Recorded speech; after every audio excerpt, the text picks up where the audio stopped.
നിങ്ങൾ ഒരു ദിവസം ഈ സ്കൂളിന്റെ പ്രിൻസിപ്പൾ ആകും, നിങ്ങൾ എന്തൊക്കെ ചെയ്യും സ്കൂളിൽ? നല്ല ടീച്ചർമാരെ വെക്കും. ഒന്ന് നല്ല ടീച്ചർമാരെ വെക്കും. രണ്ട് ഫോൺ കൊണ്ടുപോകാൻ ഫോൺ അലൗഡ് ആക്കൂട്ടാ. ഇവിടെ എന്താക്കും? നല്ല വാങ്ങിൽ പഠിപ്പിക്കും. അപ്പൊ ഇപ്പൊ നല്ല വാങ്ങിൽ പഠിപ്പിക്കുന്നില്ല എന്നാ പറയുന്നത്. ഓക്കെ, ഇവിടെ എന്ത് ചെയ്യും? സ്കൂളിലേക്കുള്ള ഒരു ക്യാമറ കൊടുക്കും. സ്കൂളിലേക്ക് ഒരു ക്യാമറ. അതെന്ത് ക്യാമറ? എന്തിന്? എല്ലാവർക്കും ഫോട്ടോ? ഓ, റീൽസ് എടുക്കാൻ വേണ്ടിട്ട്. എന്ത് ചെയ്യും? പരിസരങ്ങൾ വൃത്തിയായി ഓ, സൂക്ഷിക്കും. ഇത് NSSന്റെ പോണത് അല്ലേ? ഓക്കെ, നീ എന്താ കൂടാ? അല്ല, സ്കൂളിന് വേണ്ടിട്ട് എല്ലാ പരിപാടി എല്ലാം ചെയ്യും. എല്ലാ പരിപാടിയും ചെയ്യും. എന്ത് പരിപാടി ചെയ്യും? നല്ല നല്ല പരിപാടി. നല്ല നല്ല പരിപാടി. ഫോൺ കൊണ്ടുവരാൻ പാടില്ല. കൊണ്ടുവരാൻ പാടില്ല. ആളെ കൊണ്ടുവരാൻ പാടുണ്ട്.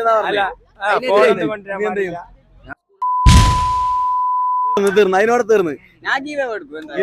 സ്കൂൾ തന്നെ ഗീവ് കൊടുക്കോ? ഇതെന്താക്കും? ഞാൻ സ്കൂളില് എല്ലാ നിയമവും അലൗഡ് ആക്കും. എന്ത് അലൗഡ് ഇല്ലാത്ത അതെല്ലാം എന്തെല്ലാം നിയമം കൊണ്ടുവരും? പുതിയതായിട്ട് പുതിയ ടീച്ചർമാർ വെക്കും. കുറച്ച് ടീച്ചർമാരെല്ലാം നമുക്ക് പുറത്താക്കാല്ലേ? എല്ലാരും പുറത്താക്കണം. നാളെ സ്കൂളിൽ വരുമ്പോ നീ പുറത്തിടാ. ആദ്യം സ്കൂളൊക്കെ ബസ്സാക്കും പിള്ളേർക്ക് എല്ലാവരും. സ്കൂൾ ബസ്സില്ല. അത് നല്ലതാ. മെമ്പർ നമ്പർ അതൊന്നും ശരിയായി കൊടുക്കണം. വേണ്ട, സ്കൂളിലേക്ക് ബസ് കൊടുക്കൂലേ? ഇതാ മെമ്പറിനോട് തന്നെ പറയാം. ആ ഒരു സംഭവം എന്തായാലും പരിഗണിക്കണ്ടേ? ഇവിടെ എല്ലാരും നമ്മളെ അമീച്ചാനെ കണ്ടാൽ മതി. അമീച്ച ഫ്രീ പാസ് തരും. എക്സ്പോർട്ട്